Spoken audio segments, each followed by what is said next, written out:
Welcome to the 14th episode of Behind the Algorithm, filmed today in front of a live audience at University College London. Today we'll be discussing the very timely subject of tech companies and their role in the geopolitical order. Thank you, Greg. And to help us unpack this topic, we are joined today by Melanie Garson. Now, for everyone in the room, I'm sure you all know who Melanie is, but maybe Melanie, for the benefit of our audience who aren't here in the room today, could you just share a bit about your background and also what your passion is and what you got into this, why you got into this? Gosh. Well, first of all, thank you for inviting me on the podcast. I'm an associate professor here in UCL in international security and international conflict resolution. I specialize now in teaching sort of two parts of myself, one in international negotiation and diplomacy, and the other part, that my baby that's called From Cyber Warfare to Robots, the Future of Conflict in the Digital Age, which is a very long title and which covers everything from the thinking about how tech is altering the international system as we know it. How do we secure against that? How does it alter the international system in the way that states seek access to control it or seek access to the inputs so that they can control it or deny others of it, as well as what does the future battlefield look like within this context? So everything from thinking about cyber and embodied AI all the way through to additive manufacturing in space and what does that going to mean. So really a wide remit. Super squiggly career path, so that involves everything. So actually my very early parts of my career was involved very much in the conflict resolution space and bringing together different parties from different sides of conflict line on joint projects, including so the tech sort of comes in at all different stages, thinking about joint tech incubators, particularly in post-conflict zones or in conflict zones. I'd spent some time as a lawyer and still carry a practicing certificate. Once you work that hard, you never quite let it go. And I'm teaching across the realm of international security for a number of years. And then I went part-time at the university a number of years ago. I worked as a senior advisor at the Tony Blair Institute, setting up their work on cyber and tech geopolitics and the reimagining defense. That's where we met originally, which is great. And now all sorts of different levels of advisory work, and just set up my own baby called Geopolitik, another one. Sort of a little bit of commercial arm of what I teach. And just sort of this, where did it sort of all come from, is that way back when I did my master's, I did a sort of minor in how governments innovate. So I was at a place called the Fletcher School of Law and Diplomacy over in the US, and I was looking at how government innovation systems. I did very early courses, wrote my first paper on the internet back in 1999, which is like a whole millennium difference, apparently. And at that time, a lot of what we were talking about was a bit theoretical. You had early worms, you had early things, but it wasn't until really when I came into teaching and around that time that we then had the cyber attack on Estonia, and a lot of things that we theorized was all becoming together. And that's where my interest started to reshape what became like a bullet point in a slide and a slide in a lecture and a lecture in a course. And then I started the whole course to say that, this is absolutely reshaping and has the potential to reshape the world order as we know it. So you're fairly well qualified to talk about the topic today, then I think we can safely say. There's always more to learn. I suppose, getting into the start of it, let's sort of do a bit of a scene setter. How have technologies become geopolitical actors? That is in the companies themselves? Yes. Well, I think the way to look at it is a different way to you go back to thinking about how is power projected on the international stage. So fundamentally, the international system is about power and the projection of power or denying someone else to project power. And what do you need to be able to do that?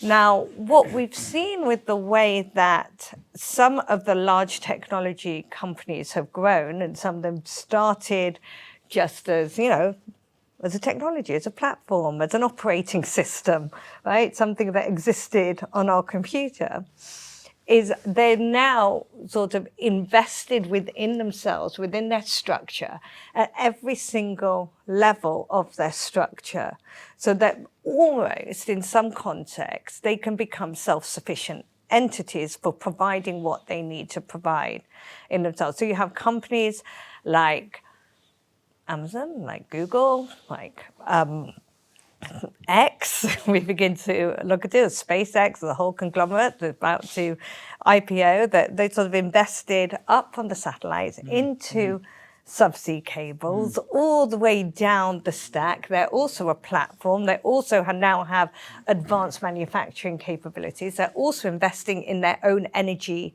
resources for themselves. In some ways, they're more sustainable than states. But where they become, if you want, a potential sort of part of the geopolitical sort of system and this ability to influence it, is then who has access to that? Or who are they providing access to these services to? And to what extent does that then tip the balance or the balance of powers, depending on who has more of these in, their backyard? Microchips, for example. Well, that's sort of semiconductor chips, GPUs. Exactly, and that becomes part of it. But some of those companies, and again, so they are sort of can be a lever within it. But where we're thinking of the companies in themselves and the way, and NVIDIA is an interesting structure because they're not quite the same as, say, looking at perhaps Google, but where you have seen, so Google, Microsoft, Amazon, if you look at like quantum chips, so where they didn't quite invest into the normal the original semiconductor chip, but they sort of leapfrogged that and said, okay, we're going to invest in X amount of quantum level chips. So again, to sort of try and get ahead of that curve. So it's a lot of, and that's what's interesting about how the companies are operating, is that they're reducing their dependencies on other entities, but whereas states are becoming more dependent upon them. I think it's probably important we frame the conversation to be about those big technology platforms that, as you've said, are building the upstream and downstream part of that stack. Because when we look at someone like an NVIDIA or an ASML, we're only looking at one part of the chain, only one part of the ecosystem, where really I think the conversation today is more about the Googles, it's about the Facebooks, it's about the, I was going to say in a weird bywords, but it doesn't really count as it's an entity all in itself. But we're talking about the big technology platforms and the influence they have over society and politics. Yeah, NVIDIA is a really unique case, I think, and they're a really interesting case with their overall sort of capital power, and they become a sort of key lever across the board of many of these that some of them are trying to break away from or key partner within them. But yes, you're right, they don't have the same sense that we get with potentially, like we've seen last week here, over the last week in the UK, with the whole issue with and it's a really good example of the Henry Noack sort of killing, right? Yeah. Then you get Elon Musk weighing in. Yeah. And then to a point that a prime minister of a country takes, an active position to weigh against a technology leader. It's only about the businessman, right? But a businessman that's so powerful that they're going to take a stand against it. But with that stand and with that risk of saying, right, we're going to take action against a platform, this is still the people you're relying on, or the same company you're going to be relying on for your satellite resilience. So to some extent, how far you can go in that conversation is constrained. Yeah. And that's what the interesting bit when you've got this sort of companies that have sort of capitalized all the way down this stack. I was thinking about the analogy. I was at an event today and I was talking to someone that creates chips, and I said, you're selling the shovels or you're selling the pickaxes, to use the gold rush analogy, whereas Musk in X or SpaceX or Tesla, he's built everything. He's built the mountain, the planet, he's built everything around him. He's insulated himself so much that Keir Starmer can only push back on him to the point of where he says, oh, just turn off Starlink. And then half your country's not going to have internet access. Can I just challenge that? Because I'll be interested to hear, because Do you think that the chip manufacturers, as the example like NVIDIA, is just the chip manufacturer? Or do you think it's far more powerful than that because actually they're providing the finance which enables these technologies?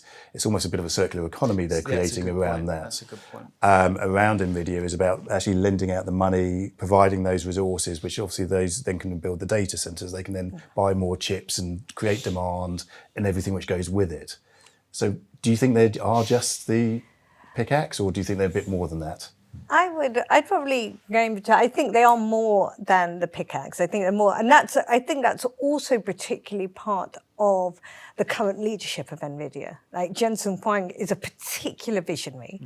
He's got a very good ability to convey that vision, and he gets on board with the vision. So when looking at the next generation chips for space, he stays ahead of the curve. So I think he leads, really leads forward, and I think, again, and it goes with these visionaries, and I think they all are to some extent, and that's whether you love them, hate them, you've got to respect this leadership, is they're genuinely passionate about it. When you watch the GTC address, you watch Jensen Huang take the stage for 2.5 hours, and he's got whether it's his embodied robotic Star Wars figures, or this year it was Olaf the Snowman, and it's like, really, they make it super accessible. Their passion is absolutely palpable and infectious, and I think that's what takes them more than just being a pickaxe, or more than just being a part, because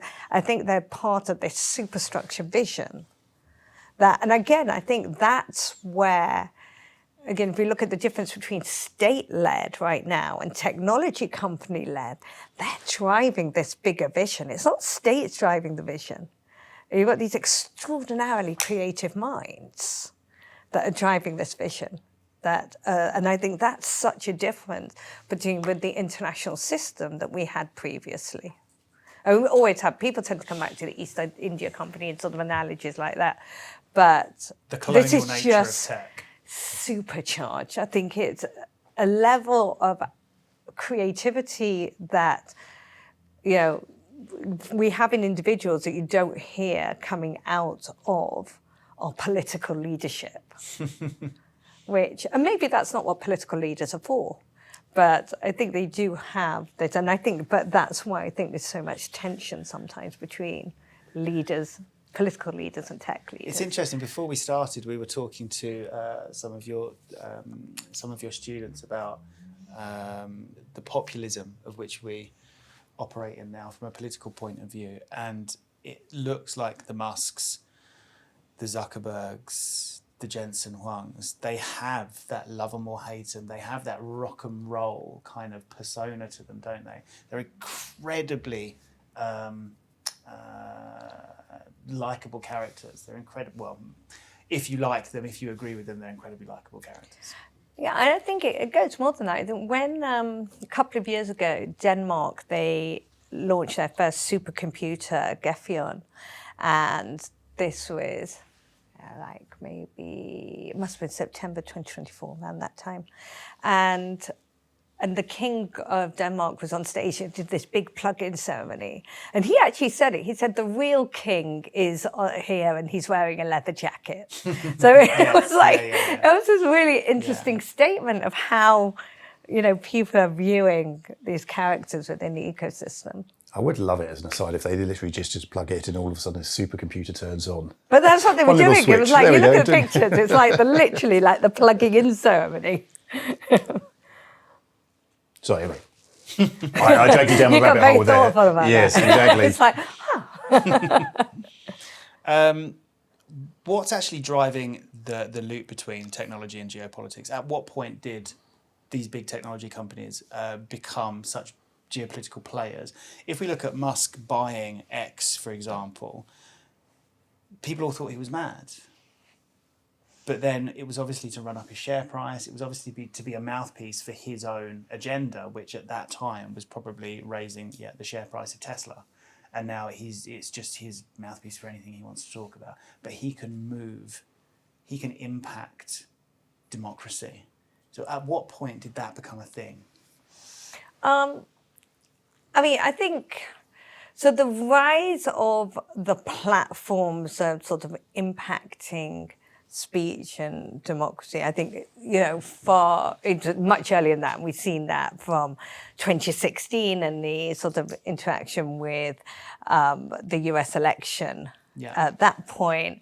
And I think the potential for that, the potential for the algorithm, and exactly for Cambridge Analytica, for that scandal, and that process happened really, really quickly. It's really interesting on how. So I remember way back when, well, not way back that way, but if you go back to like 2010 and 2011, and this was a field I was looking at the time, and sort of Facebook and online groups first emerged.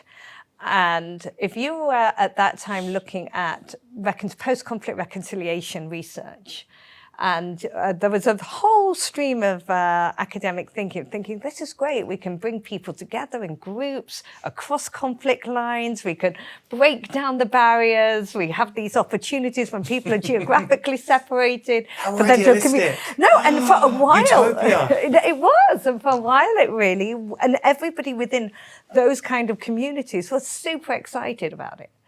And then it turned so fast that suddenly these groups that you thought were suddenly going to be the next step to be able to, contact hypothesis and being able to create that contact without suddenly, the algorithm got in the way. And we found, platforms, or certainly any form of the social media sort of platforms, suddenly becoming, because of the operating model, because of how it's financially constructed, benefit from being much more divisive than being much more cohesive. So it's like a really interesting moment of how that shift took.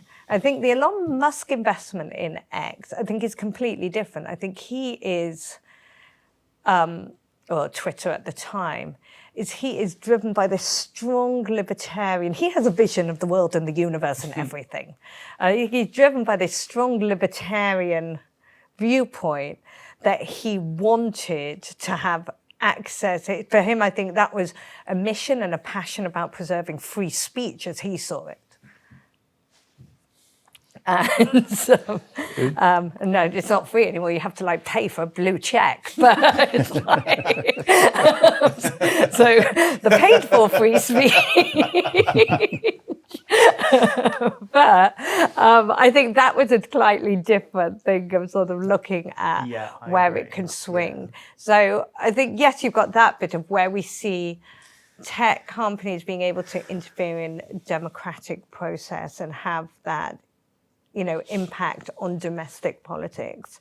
I think the realization of the extent of this didn't really come till Ukraine war. I think it's 2022 is a point that, from analysts and things, really looking at this and saying, because of the various things that tech companies stepped in and did, whether that was Amazon, Microsoft moving data very quickly outside of Ukraine to stop it getting data centers being hit by Russians, and then you suddenly get to that realization that through their action, they were tangibly denying what was Russia's operational strategy. And it wasn't a country that had come in and done that. It was two private companies that had come in and done that. Whereas their strategy, and the same with when Russia hit Viasat, that hit the satellite system. Again, classic age-old battle strategy. Cut communications, back to Sun Tzu, back to whatever. Cut communications, confuse your counterpart, invade. And that was interfered with by Elon Musk providing Oh, I love Starlink. how you brought that around. From Elon Musk on occasion being an egomaniac, crazy person, to actually being someone who's got the ability to step into a war and provide internet access. Yeah. And deny a whole country's strategy. It's incredible, isn't it? And that There's so many questions which stem from that, and I'm sure everyone else has got loads of questions, but should just in my mind, it makes me go, should one person have that authority to be able to make that decision? As in Elon Musk can turn around and say, right, we're going to provide satellite coverage over Ukraine, or we're going to deny it over certain jurisdictions. That's a good point. Should one person even have that? I mean, he's not the only person. So I think it's sometimes, I mean, he is the biggest right now. He's not the only one. Yeah. So by the same token that whilst Dowling was only operating in certain capacities in how they were trying to in Iran, Iranians had access to either their own satellites or Chinese satellites or Russian capabilities. So he's not the only one. He just happens to have been the person that's had the vision to be the biggest one right now. And that's created. But yes, you're right. It creates a dependency and it creates a, if you want, a potential point of failure within the system that countries should be concerned about. And that's why, and it is part of all this that's happening. It's why we're getting this big push within multiple countries at the moment to say, what is sovereign tech? What are we building up? You would agree that there's a big risk for government to be so structurally reliant on private companies? I think it's a risk if you are, and this is again, it sort of comes back to this bit of a sovereign argument. I think it's a risk if you're not giving anything back into it, if you're not creating a counter sort of dependency, right? So they have to, so I think, and this is sort of the give and take picture of it. Now, there's been lots of ways, and some of the companies have sort of tried to address, I mean, there's a risk, and there's risk for multiple reasons, because and this is where the people who say no tech companies are not geopolitical actors, the Westphalian state system, we're still in a state-centric system, states still matter, that, you know, the people go back to one side, sort of the states don't matter. Other people say, no, we're still rigidly in there somewhere in particular, because there's still an issue with, so you've not just got the whims of one human being at the top of it, but these states are physically located in certain jurisdictions. They're not independent of jurisdiction, which means that they do have to abide by certain laws. And if that country, and this has been the challenge with the US, if that country then says, wherever is an enemy state and you can't operate there anymore, and that state has a dependency on it, that's where people are worried about, or where states are worried about the risk. And that's what's sort of driving a lot more that sovereign AI narrative. That's why we saw last year Microsoft go and do their, if you want, you know, Brad Smith did his European tour of going and visiting countries saying that we're going to put a copy of basically the whole Microsoft ecosystem code in a lockbox in Switzerland, that if we were in a situation where we couldn't provide it, there's a European located access to it. We're going to put in a clause into all our contracts to say that if the government said this, we would be obligated to go to the Supreme Court and challenge it and have that, to try and give that comfort to European, and to all setting up their European subsidiaries and to be able to give that kind of balance to across the world. So I think it's not, you know, however powerful or unique or, you know, capitalized they are, they still do have, there is still something holding their kite. It's and eroding, that becomes right? worried. It's eroding. Yeah. Well, yes and no. Because even as a legal entity, unless we see the complete collapse of, you know, well, reshaping, if you want, of financial systems, and you still have to have persona jurisdiction in a certain jurisdiction legally. And how realistic is that reshaping really? Because obviously there's a lot which goes in the news and there's a lot which goes underneath, sort of behind the scenes. How much of, where is that reality? I think there's areas that's very, very strong still. And people forget, and even, because at the same time we've sort of seen this pullback or disillusionment with the multilateral system. And I think that's the other element in this picture. And I think but there's areas where we see that the multilateral system or elements of it are quite strong. There's certain institutions like the ITU. Now, for instance, the ITU, if we go back to space and satellite, control all the licenses still to be able to launch satellites into space. So that's an area where you saw, now the ITU is technically a state-associated entity, because it's states that belong to the International Telecommunications Union. So there are areas where we still have, like, so I don't think we're going to see this throwing out of the system. And I'm not sure, however much we think these tech companies are big and they have independence, whatever, I'm not sure that they actually want it to be completely unguided and untethered and have supreme authority. I think it's a bit like, it's a bit like having, I guess, children, right? To a point. Like, these are children grown very, very quickly and sort of gone out on a bender for a while, but there's still some element of structure and purpose, because the other side, without, to some extent, the state system, and without all those elements of what is the world functioning to do, then what are you doing? You're still part of that system within it. The only thing, I was just thinking, you made me think about my own children. I think 2 would definitely be functioning okay. The other one may go, I could take control of everything, which would be a little bit perturbing. I'm not going to name them, so I won't put them on the spot, because they may come back in later life and see this.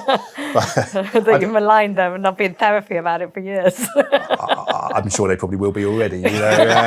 Being raised in this day and age, they're going to be enough challenges they face. So, but I do find it fascinating what you're saying just now as well about where those actors are, what they're doing. Because in my career, I've worked for lots of large corporations, and these are global companies which are sort of quite famous, and typically there is a strong moral backbone to these organisations. People typically do actually want to be good and want to do the right thing. So when you say that these companies, I don't think there may be the odd sort of person who does have sort of megalomaniac tendencies, but on the whole, I don't actually see that. And I see most of the time they are trying to operate behind the scenes to do the right thing, as you say. I'm going to push back on that because of the revenue incentives of which the internet is built on do not lend themselves to a good moral framework. Except the internet was never built for revenue originally. And now that's a failing of it. And now it's a huge driver for revenue where it optimizes for attention. And as you, Melanie, headed up the conversation by saying that they optimize for the biggest emotion, or they'll push you to the strongest emotion, which is generally hate and anger. And that is how the majority of online platforms are built, or online platforms whereby they are a content source, whereby they're a tool that we engage with. They're built to generate repeat visits, stickiness, and that has caused huge anxiety in people, regardless of their age and regardless of the platforms they use. It's as much as just letting a little notification. Oh, you got an email. Oh, you got a text message. Oh, you got a little like on your post. And it's that kind of behaviour which the internet or the digital world is now optimised for, which is not built on a good moral framework.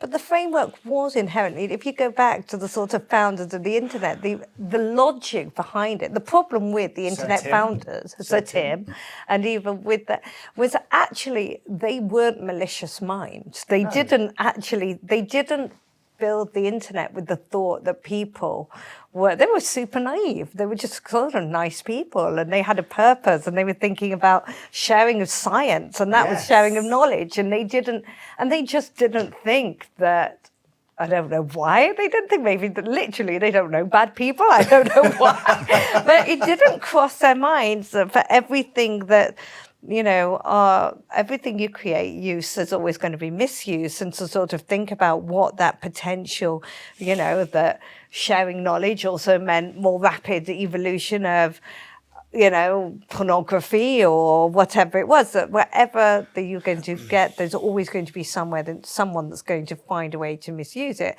They built a system that was intentionally designed to share as much as possible, as quickly as possible, with as little friction as possible. Did they not learn from Betamax? You people are looking like, what's Betamax? Even I'm going, how did you drag that one out? Where did that come from? This is such a silly, tenuous thing. So before your times, we had VHSs. We had VHSs, which are like cassette tapes that you put in a machine and it plays. You had Betamax and VHS, which were both vying for the same audience, like MP3 players and digital downloads. VHS won. For a very specific reason. You could look it up in your own time.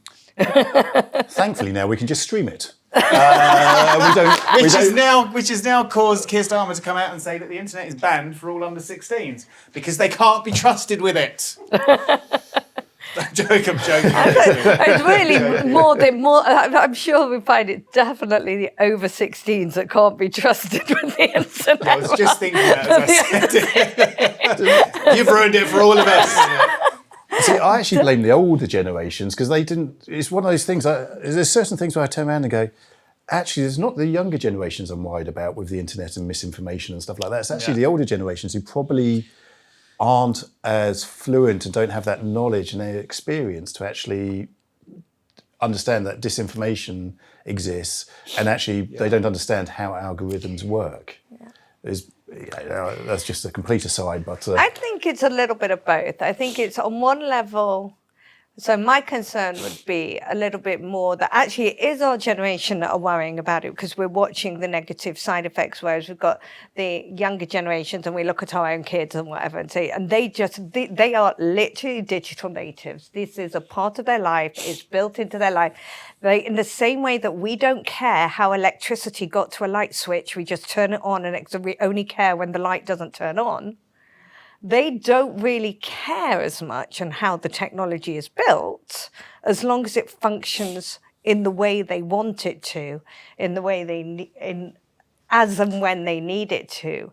And that, I think, is the worrying bit for ourselves, in the fact that, we've built the cars without the seat belts, and we've got to think about how do we go back and put in some of the seat belts. And the other side of that is if it becomes, I've always described the internet like water, right? It becomes absolutely ubiquitous in our lives.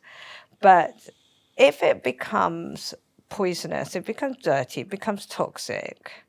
And this is the same when we begin to think about AI systems on lots of synthetic data and whatever. If nobody can drink from it, then everybody will just pull back from it to a point, and then what happens to the economy that's built on it? This is one of the things that I worry about. And even if that's, if you think about all the small businesses built on Instagram, like gym trainers and not like influencers, but like people that cooks and people selling their stuff or on WhatsApp. That's one of the reasons they didn't ban TikTok. Because of the amount of businesses that were built on TikTok. There was a big outcrying when they were, the US regulators were going to do something with Facebook, and all of the small businesses pushed back and they lobbied for those changes, whatever they were, I can't remember, to be rolled back because there was a whole economy built around it. Same with TikTok. Yeah, and if you look at even in Iran, the cost of the internet blackout that they've had during the war, it's one of the things that they've had the longest internet blackout that we've had since the history of the internet imposed on any country. And the daily cost of what's not been tracked as easily is how much of those businesses that would operate WhatsApp, cottage industries, people selling their cakes, people selling their different, or more significant industries, what's the economic cost? In total, we'll never get a handle on it because it's of the Iranian blackout during the last pretty much since January. I mean, it's hundreds of days of blackout.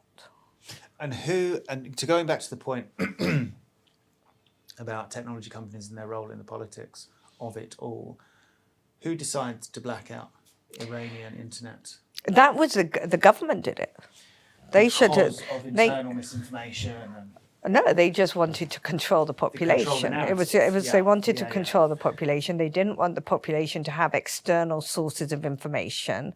They didn't want external if you want, influencers to try and be able to rise the up real the story. people and galvanize the people, Yeah. or for the people to be able to communicate between themselves, to be able to, it sort of came about at times of the protests and sort of shut down those protests.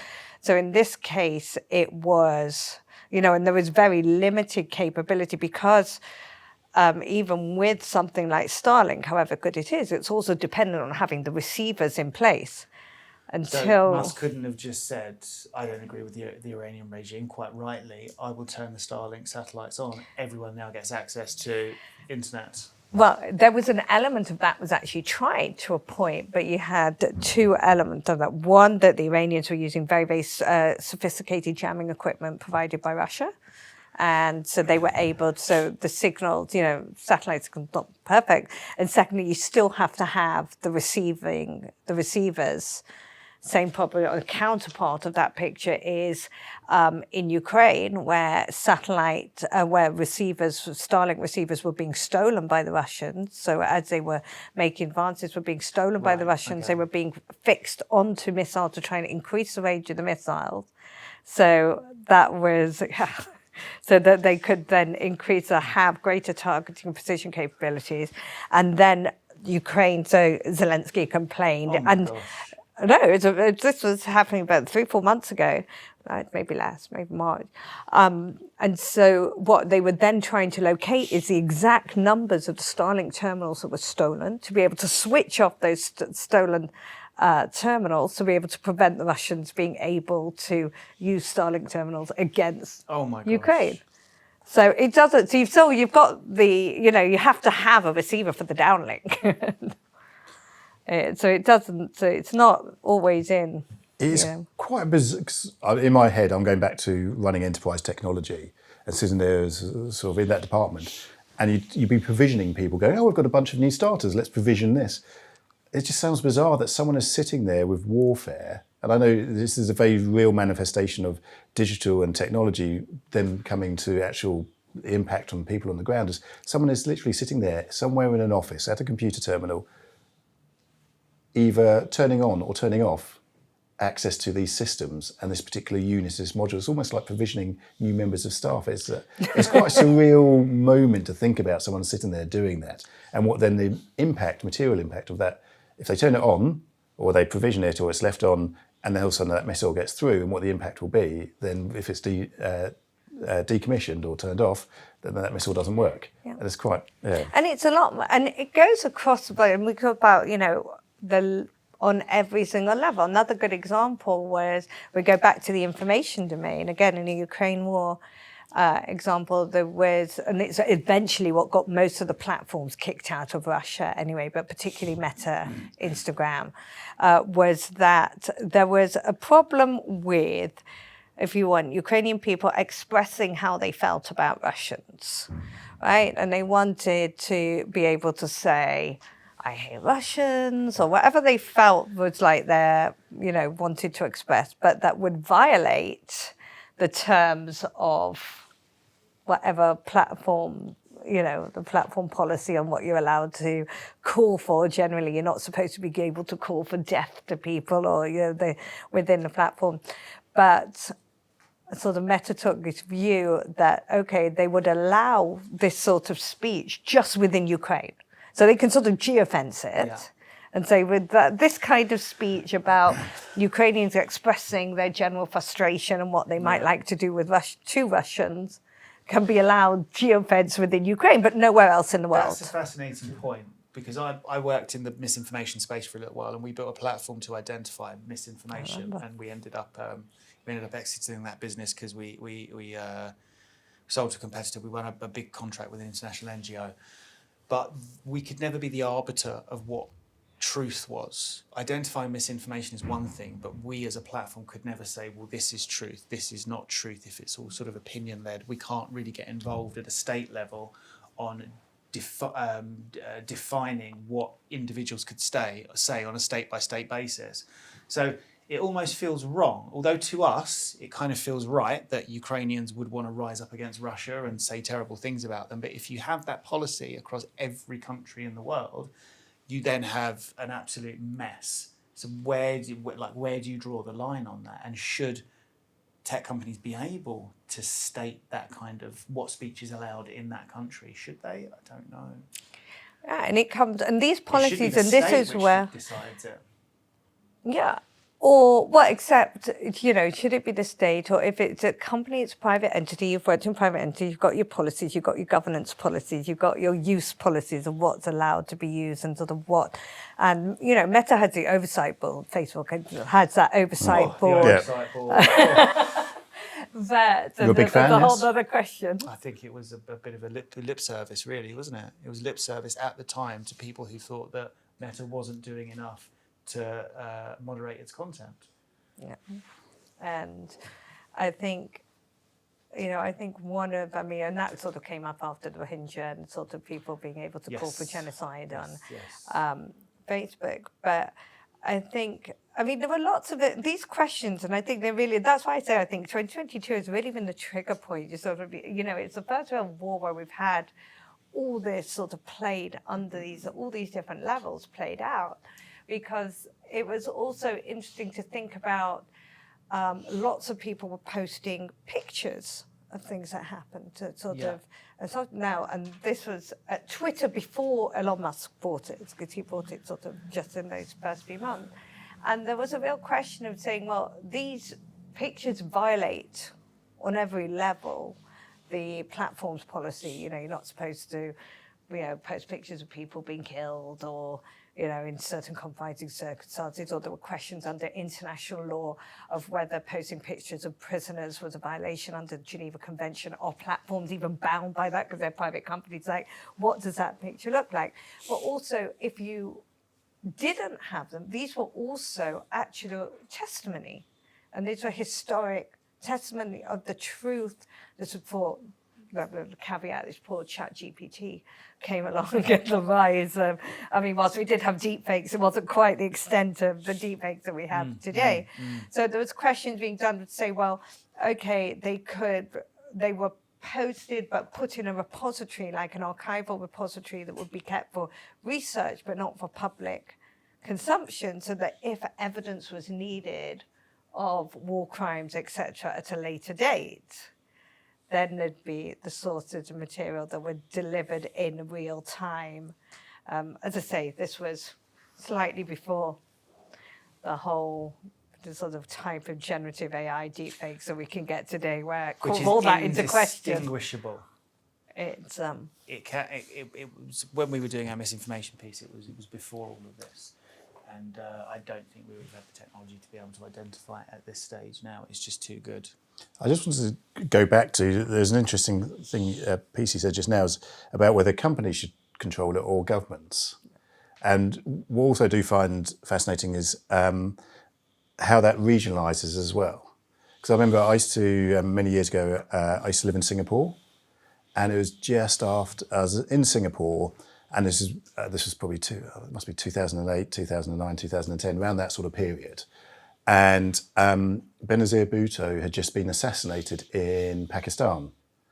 And in the UK, obviously, on the front cover, this is when newspapers were still prolific, and you would go and get your copy of the Straits Times or whatever newspaper it was. And on the front covers in the UK, you wouldn't have graphic photos.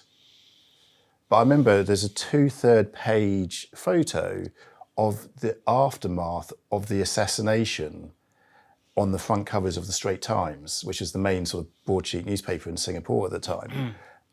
And you could see bits of body not connected to, and that was considered quite normal. Whereas I was absolutely shocked and aghast as someone coming from London or from the UK that I could actually see that kind of image on a newspaper front page. And it was quite, exceptionally graphic. But then it got me thinking just now when you talked about that's the norm, was the norm in Asia and Singapore, or that part of Asia. But over here, it's not the norm. So where is it right to draw that line? Who should make that decision? Is it the government, or is it actually the companies who should turn around and say, that's freedom of speech, I'm allowed to do that? Or is it the governments who say, we don't have graphic images like that? It's a tricky one. I'm not sure there's a... I think, part of it, as I say, will go down to that company's governance policy in the first place. And And I think it's never a fait accompli. I mean, we've talked about, we've said it, some of these people are extraordinarily mission-minded at the beginning, and so it's probably purpose-driven. And yeah, you pointed out that at the beginning, right? So then the financial money comes in and incentive it all comes in, changes. and how do you compete, and how do you find that balance between retaining, being true to your purpose and core, and saying we believe and we stand by, and we will weather the storm of keeping within our governance rules, and hopefully that will come back. It's a huge gamble. I mean, and that's what the gamble anthropics took, right? It's like, and well, Yes. we're going into the piece I'm writing this week is on the IPO wars. Everybody's now going for IPO, right? Well, that's because there's no more money in the market, no more money in the bond markets. They've got to raise through retail investors because they need more money to scale because they're not generating any. And that's going to be the problem with AI, isn't it? The problem with AI is that it's just not generating any cash. Or they want to go too fast. They don't have the liquidity in the markets to be able to support that growth and the hyperbole of which their founders keep pushing. But is that a regional thing? Or is that, because I mean, if we look at models and say in China versus models in, say, which we use maybe in the Western Hemisphere, is it regionalised or is it? Well, I think I talk about this a lot, that the sort of laissez-faire capitalist economy of which we operate in the West, it is the hype cycle, isn't it, that drives the market. Whereas in China, it's all part owned by the CCP, so they can kind of do what they want and grow as they wish. Yeah, and in China, because the government owns to some extent, more or less, to the companies, then the government decides what to king make and what not to king make, and you don't necessarily fall into the same problem. I was going to say, very true. Yeah, so I'm conscious of time, and I want to get some questions in at the end from everybody. Oh, goodness. Went by, didn't it? I know, it's such a lot of talking. So there's Nigel, one question. One question. But am I allowed to ask? Go on, you can go first. You can go first. Are you sure? Yes. As long as there's no I'll be sure. Okay, so I'm going to choose. I suppose. I'm going to choose. Which one should we go for? And then I'm going to try and bring it back to that somehow. Yeah, I'm going to go for. I'm going to poll the audience, see which ones they want to choose. No, what I'm going to do is basically, I think a lot of what we read in the press, and I read quite extensively around this topic, be it various different books, is quite often it talks about sort of almost an arms race of AI in particular and technology. And it quite often is pitched against we must beat China and we must beat Russia, or to a lesser extent Russia. It's more China dominating the sort of AI development. Is that really true? Are we entering an arms race for AI, or is it something which is maybe manufactured by us in the West to help talk about, to alluding to some things, create demand, generate revenues, all of those things? I think it's like anything. It's a tool, and it's a tool that creates capability and increases capacity and increases capabilities in the way that it's synthesized into everything you do. And whether that, so it will, supercharge your economy. It's where you integrate it, particularly into defense. What does it do for you to weaponry? Does it allow you to see beyond the horizon? So the extent of, how planes reshaped warfare, what does this do within the category of allowing you to see things, do things differently, be one step ahead of your adversary, whether that's in cyber defense, to be able to defend faster against offensive cyber attacks. So it's a tool within it. I think, so that becomes the point of the race, and it does become, yes, you get this circularity within it, like, if you do look at arms races, because, and again, a lot of that is perception and misperception in it, because the offense is coming at you and the defense is sort of in different elements of those pictures. But I think it's also the missing link, and this is why I think, we talk about the bubbles and the potential areas for crash and weaknesses, is where is the cost of securing that integration or dealing with the fallout or mitigating whatever the damage is, whether that's social damage or technical damage or that picture, outweighing the pace at which you're moving, that actually creates a weakness rather than a strength. So but it's too, like any tool, it's like, like when the wheel was invented, you could put wheels on everything. But then sometimes you realize that wheels on everything, doesn't work. Like, I can remember years ago, do you remember when all furniture for some reason has wheels on it? Like maybe about 20 years ago, they put wheels on everything. Well, it's brilliant in the office, isn't it? You can have these little races and and I can remember I used to have this personal thing. I go shopping for things. I'd be like, I want furniture that doesn't have wheels. I just want furniture that looks like it doesn't need to have wheels on the bottom of it. It's true. You went to every single shop, furniture had wheels. I felt a little bit about that about AI. It's like everybody's got to put wheels on stuff. Eventually, just the wheels, they get in the way, the furniture moves, it scratches the floor, it does whatever. It's like, just give me some furniture without wheels for a while, because I know that I don't have to put little coasters on the floor. It's exactly that. God, it's furniture with wheels, and then you had to put things on the floor to stop the wheels damaging the floor. That's your governance layer. Yeah, seriously. The wheels is AI, the coasters are your governance layer.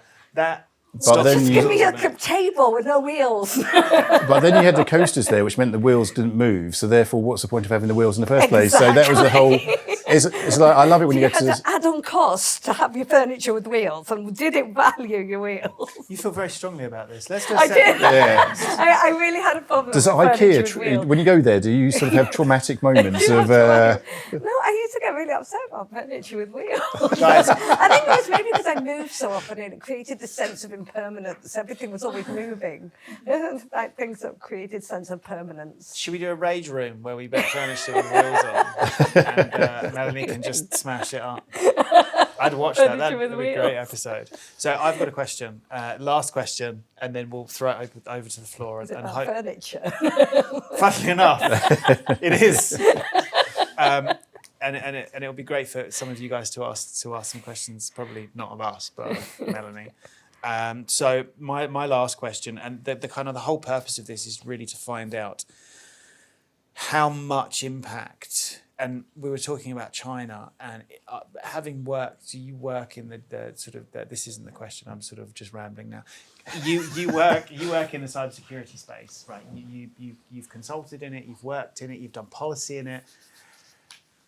If only we knew as normal people how much was going on below the surface, we would be very, very scared of what's happening out there. So when you talk about the arms race and should we try and get ahead of other countries, absolutely we should, because the plays made by the trifecta, not so much Iran now, but it was Iran, it was Russia, North Korea, and then China, all sort of fighting is not the right word, but trying to upend Western democracy, Western corporates, Western critical national infrastructure, and it's going on daily. There was a report, wasn't there? I'm surprised you weren't on LBC, again, talking about a report that came out which said how often Russia was putting attacks on critical national infrastructure. Is it something like every 30 minutes we're seeing serious cyber attacks on CNI? Yeah, and I think that was particularly related to, I think, like the cyber physical infrastructure, to sort of thinking about subsea cables. I think the rate it was the Balkans. It was on the exactly. It was on the sort of threats to subsea cables, but it's far more than that. It's like the seconds if you look at sort of actually across the information ecosystem. I mean, it's massive, and those axes of upheaval, countries, and not just those. Then you've got the sort of opportunities. You've got the cyber criminals. You've got, I would say the most creative people we have genuinely seem to work on the malicious side rather than that's where the money is. Onto solving the problems of the world, and that's why. I'll take, as you said, love and hate them, the massive creative brains that we have, and the Musks and the Wangs and, the Schmidts and anyone else. We need to get a lot more creative with how we work on the good guys, because we think with positive purpose. Unfortunately, the malicious minds are incredibly creative in thinking about how to upend that. That wasn't the question. The question was. Hey, you said I could only have one. It wasn't a question. That was contextual for the question, which is, given the volatile state of the world, how do we balance sovereignty with global collaboration? See what I did there? Oh. You put on your special voice, didn't you, for the...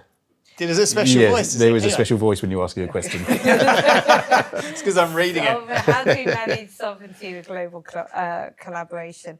I think there is a space, and I say, I think the challenge with the sovereignty argument right now, I think there's a real danger of trying to look inwards and I'll do something and reinvent the wheel. Back to my wheel again. Back to my furniture. No, but how to sort of, a real danger of saying, well, to look inwards. And I think and a lot of that involves playing catch up. And a lot of that, in my mind, can mean directing money into places that you don't actually need to, rather than thinking slightly differently and thinking like, what is it we need to create within this process that makes people dependent on us, so that you have the collaboration bit. So we're hearing a lot about the sovereignty bit, but the not of how am I creating something? What am I doing to contribute to the collaboration bit? And that I become this vital part of the ecosystem. I call it, particularly for the UK, and I've said it to a number of sort of policymakers or in different forums, I thought, like, how does Britain discover its inner Taiwan? Right? How do you discover that bit of what you do really well?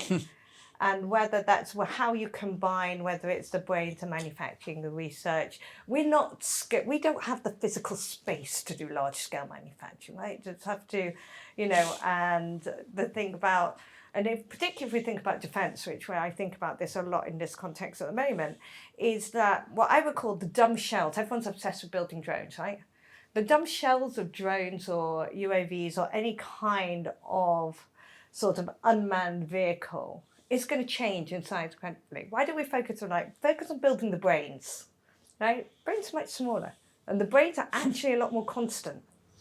And for a country like Britain, we're much better at building the brains and trying to think about and, buying the shells, put in our brains, right?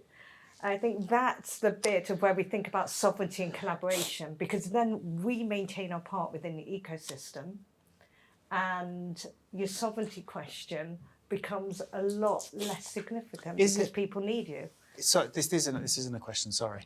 You didn't let him have a two-part. That's not fair. Just the one. He's just getting his revenge for all the others. Is it like post-colonial complacency, where we outsourced everything to everybody else? Then we've looked around and gone, oh, we don't have anything. Oh, we don't have our own data. We don't have manufacturing. We don't have anything. Oh my God, try and bring something back. Let's try and own something. And we're just not doing it very well. I would agree. I think we forget we're an island. And I think really... We're not the entire world like we used to be. Yeah, and I don't know. Definitely we're bigger about ourselves. And I hate the expression punch above our weight and, the sort of that sense of...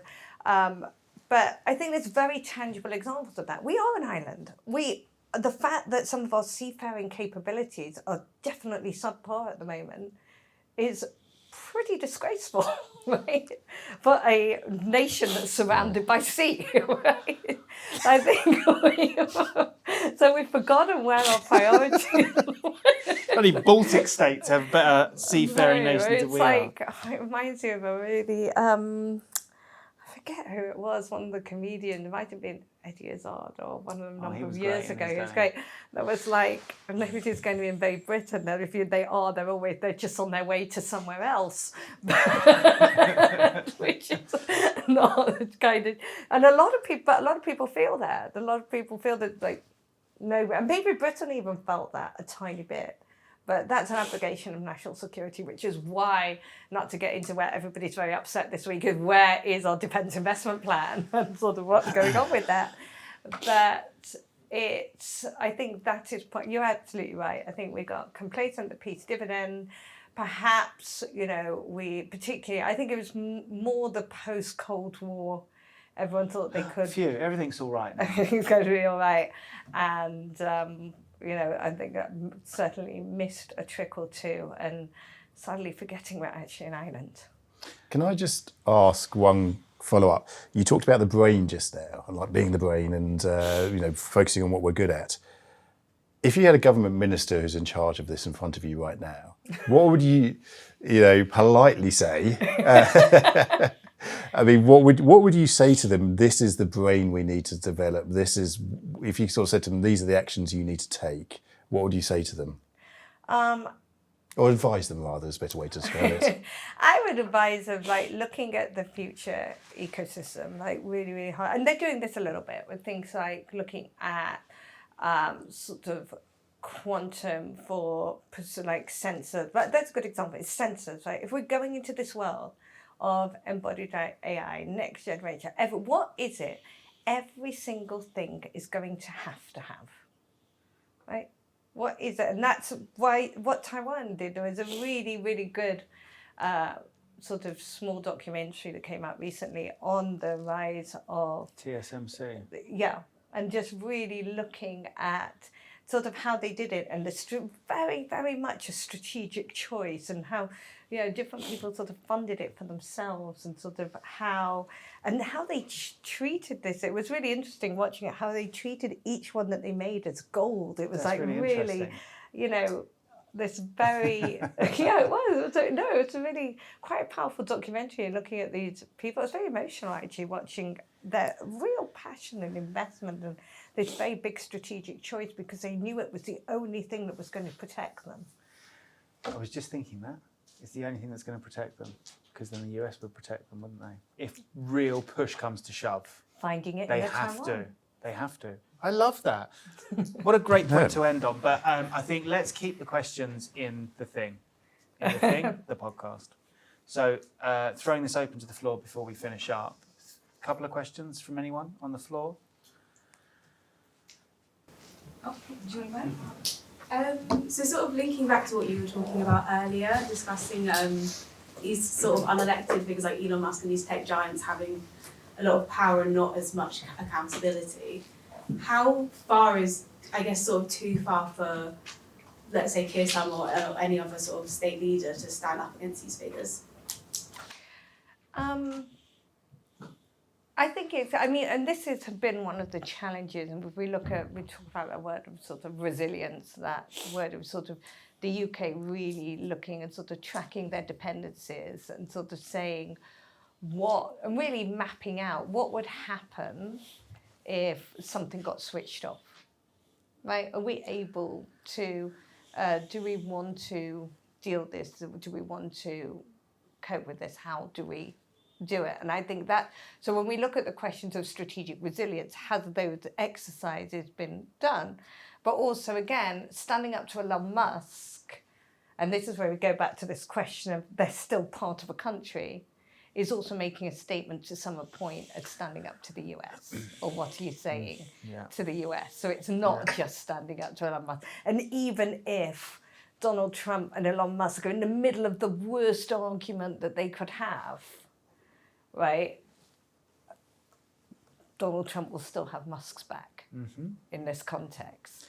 So then you have to look at that bigger ecosystem. So how far you're going to go is how far am I going to go against a company and my ally, and how is that going to come back and bite me? Tariffs. More tariffs. That's how it's going to bite us. Or he'll take Greenland, or Scotland, or Wales. They can have Wales. So, My grandmother was Welsh. The only reason I say it, my partner always wants to go on holiday to Wales. Get rid of it. We can't go there. It's a lovely part of the country. Wales. Just out of curiosity, in the room, if there was a technology to be turned off, if we were to push back and say, no, we don't want it anymore, which one would people choose? Like they could choose X, they could choose a Meta platform or WhatsApp, anything. Snapchat. Yeah. Is there any which anyone would go, I'm okay with that. I can. What could you live without? Yes. None. Look. None. They can't live without anything. Yeah. People just go to different ones. It doesn't matter. There's the not opportunity cost. What's it? Sunk cost. If all your friends are there, if your friends aren't on the new ones, then okay. What one would you miss the most? Everyone. Does it count YouTube count? Yeah, no, I'm with you. Yeah. I'm now an addict. Yeah. Oh, you're an addict too? YouTube. I'm an addict. The reels get me. I can't get off You of see, them. I must admit, I like X. I mean, I don't like X, so it's sort of like a guilty pleasure. It's like, but it's still sometimes the fastest way to get your news. It's like if something's happening in the world, I will go to X first. However, whatever toxic wasteland it may be for a lot of things, I sometimes end up deeply depressed there. But for news on demand, I think it's still, you're not going to get news on demand in Instagram. No, that's very true. And I've got to go through a lot of recipes before I get to it. But would you be, Because, like, my algorithm- would you be slightly happier if you go, oh, that's a nice recipe, I can do that this weekend? Or, hey, I'm going to go to Wales on holiday. I'm a news junkie, so I do like, that's the nature of my field. I'm a news junkie, so I need news fast. And that's still the best platform to get news fast, however much. Unless anyone got any better recommendation where you can get news faster than X? No, see? So you'll miss YouTube. Manually. I scan manually. Anyone else? Any other votes? YouTube, Facebook, TikTok. Yeah. Huh? Telegram. You'll miss Telegram. No, I'm ready to get over it. So you could live without Telegram, or you need yeah. We've got a great stat. Apparently, 40% of all influence campaigns start on Telegram. Yeah. It's a cesspool, isn't it? It really is. I did a piece of work study a while back that was looking at different sources of disinformation in relation to the Gaza-Israel conflict and where. I remember. Do you remember we talked about we that? talked about it. Where, and also the crossover, and you could see in Telegram particularly how. Because what was being designed for different platforms, so when hashtags and things were being included, now hashtags have no function on Telegram.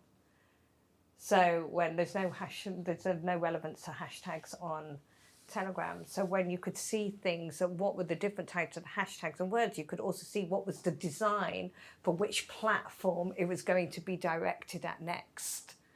So which was really interesting. So yeah, it'd be like X, or whether it's being designed for TikTok or whatever. So you could see. So it was really interesting to study the Telegram. Because it was copyable to whatever platform it was aimed to be on. And you could see where it was, what was being designed for what. One more question, please. So please. I guess kind of linking to the first question, like you guys talked about how currently the tech companies are kind of like independent, self-sufficient entities, and that the state might need to create a counter-dependence. From that, then, I can only imagine, like, what, especially in the West, how the public will react to, like, the state trying to become more embedded in, like, the tech sector. Like, I don't know, on the level of, like, let's say the CCP is in the Chinese tech.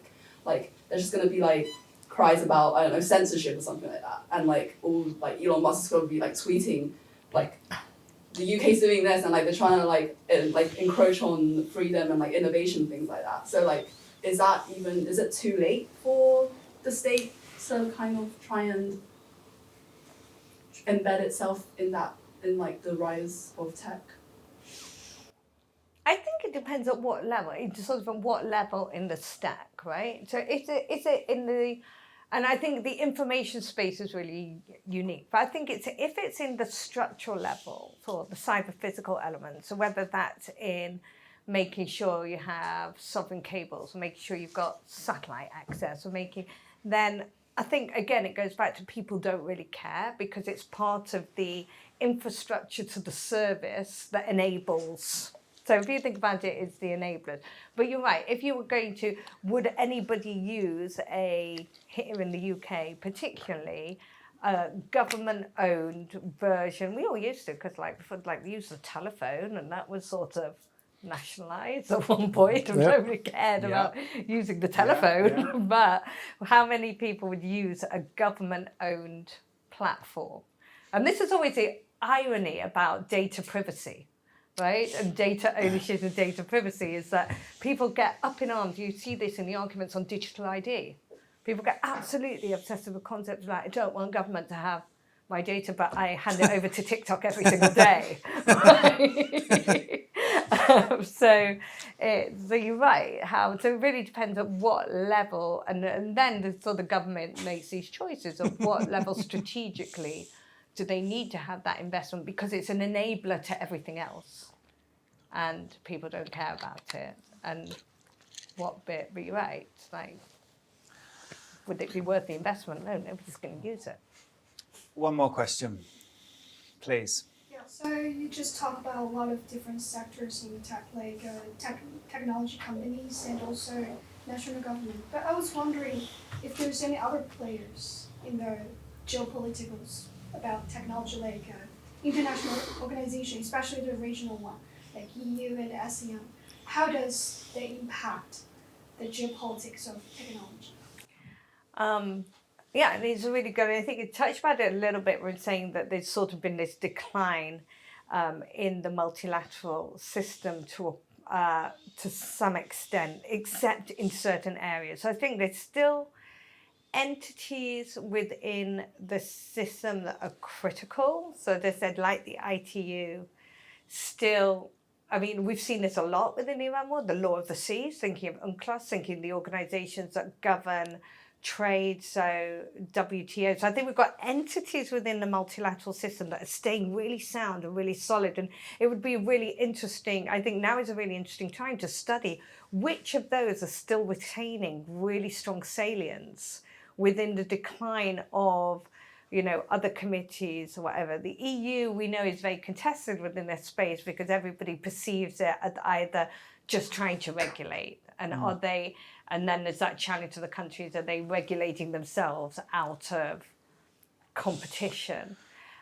We've not seen, and you're right, with what's been a latecomer to the table, so ASEAN, and if you really sort of like the OAU and sort of things, they've been sort of trying to get together a little bit more, but they have, even if you look, and there's huge challenges to it, but it goes back to your competition and collaboration in this picture that everybody's worried about constraining themselves. But even if you look at something like the Cyber Convention, like the Malabo Convention in Africa, which is for everybody's benefit, they only barely just got enough ratifications for it to come into force out of, I think it took 17 countries out of the 50 plus to bring this into force. And it took 2 or 3 years after the convention was signed to get this ratified. And that's on something quite simple like cybersecurity, just sort of trying to protect ourselves. So so even within these multilateral organizations, the regional organizations, this tendency to competition right now is so high that there's a lot of lip service, but there's a lot of fragmentation underneath. And I think that's why, as I say, it's interesting to see which of the organizations, rather than the entire sort of big organization, which of the sub-organizations are retaining strong governance powers within it. There's also a lot of lobbying to disrupt those groups as well, especially if you look at Malabo. Yeah. We were sort of going off on one. We were going into Senegal and Côte d'Ivoire, as you were as well. Yeah. And there's lots of geopolitical tensions in West Africa. And luckily, we didn't end up running the project ourselves, because I think we were lip service. Our sort of disinformation piece was lip service through the European Commission. The European Commission, the European Union, and the NGO that we were working with, and NATO. I don't think we would have been able to contest some of the disinformation that was coming out of Senegal and Côte d'Ivoire. So I think there's a lot of not corruption, but disruption with those regulated bodies. Okay, so how we finish off. So thank you for joining us, Melanie. And thanks everyone for watching. And thank you guys for joining us. I hope it's been good. I hope you've enjoyed it. If you have enjoyed it, please check out behindthealgorithm.com for more, or pick up some of our other podcasts.